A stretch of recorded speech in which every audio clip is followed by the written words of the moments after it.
ಇವತ್ತಿನಿಂದ ಜುಲೈ 26ರ ತನಕ ಒಟ್ಟು 9 ದಿನಗಳು ವಿಧಾನಮಂಡಲ ಅಧಿವೇಶನಗಳು ಆರಂಭ ಆಗ್ತಾ ಇದೆ.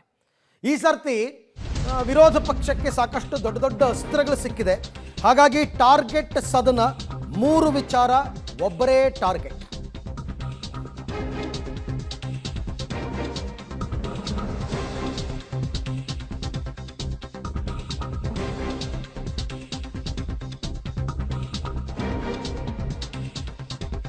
ಇವತ್ತಿನಿಂದ ಜುಲೈ 26ರ ತನಕ ನಡೆಯುತ್ತೆ 9 ದಿನಗಳ ಕಲಾಪ. ಸೊ ಈ ಕಲಾಪದಲ್ಲಿ ಟಾರ್ಗೆಟ್ ಸದನ 3 ವಿಚಾರಗಳನ್ನು ಕೈಗೆತ್ತಿಕೊಳ್ತಾ ಇದೆ ವಿರೋಧ ಪಕ್ಷದವರು. ಆದರೆ ಒಬ್ಬರೇ ಟಾರ್ಗೆಟ್. 9 ದಿನದ ಕಲಾಪದಲ್ಲೂ ಪ್ರತಿಪಕ್ಷಗಳಿಂದ 3 ಬ್ರಹ್ಮಾಸ್ತ್ರ.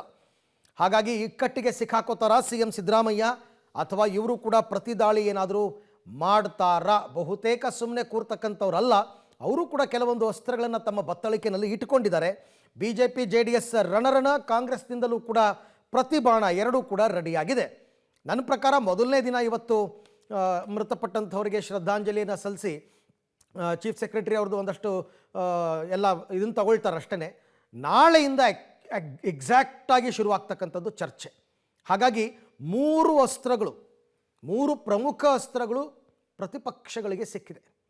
ಈ 3 ಪ್ರಮುಖ ಅಸ್ತ್ರಗಳನ್ನು ಯಾವ ರೀತಿ ಸರ್ಕಾರದ ವಿರುದ್ಧ ಇವರು ಹೂಡ್ತಾರೆ, ಇದು ಬಹಳ ಮುಖ್ಯವಾದ ವಿಚಾರ.